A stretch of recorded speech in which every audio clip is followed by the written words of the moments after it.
He would have, since he's born in 1919, so he would have been 24, because he tried to join in 43. He joined in 43, tried to join again in 42 right after the war broke out.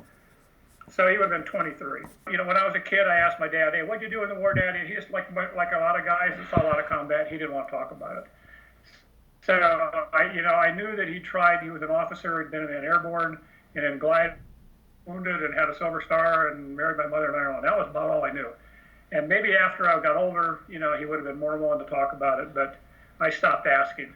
I remember him telling me he got it when the war broke out. He tried to enlist in all the services, and none of them would take him because his vision's like 2,200.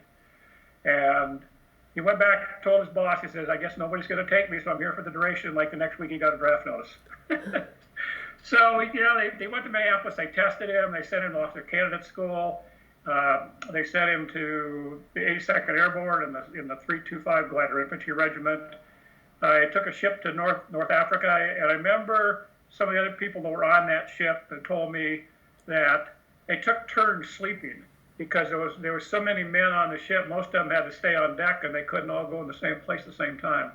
And I think the first real action they saw was in Sicily, not in Sicily, in Italy, right after Salerno. Dad apparently jumped into Sicily with the 504 Penetrative Infantry Regiment because the colonel wanted to have a guy on the ground. The gliders were supposed to land in Sicily, like on the second or third day, but there was a mass confusion on the initial day, and a lot of our ships were shooting at the planes that were flying in the paratroopers. So they canceled that mission. My dad went in with them to be on the ground. So I don't know how much combat he saw there, but he did see combat on Mount St. Angelo de Cava shortly after the invasion of Italy, and he was awarded a Silver Star for gallantry in action. Then the regiment became the Army of Occupation in Naples for a month or two, October, November, and then they shipped out to Northern Ireland because the 82nd was based in Northern Ireland. So they landed in Northern Ireland on or about the 1st of December, the last couple of days of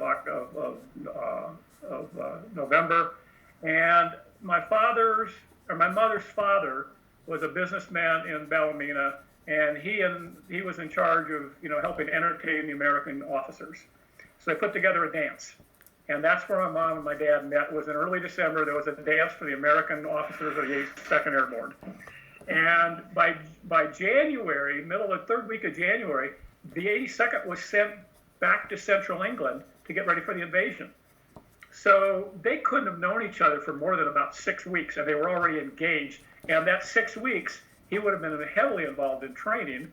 So how much they actually saw each other, I don't know, but they were crazy times.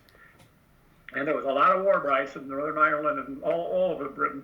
They were engaged to get married in April, and the Army put a travel ban in that nobody was allowed to leave the island. You're probably familiar with that. So in looking through all the records, I found a copy of orders from the battalion or from the regimental commander sending Lieutenant Meintzer to Ballymena on official airborne activities, which was his way of getting around the travel ban, which is very cool. Good officers take care of their men, and that's why their men fight. So he went back to get married. And then I found a copy of a telegram from the colonel saying, Lieutenant, if necessary to secure the safety of your bride, you're authorized to stay a couple more days. So basically he said, stay on your honeymoon a couple more days. But he did it in official orders to make that work. So that was very cool.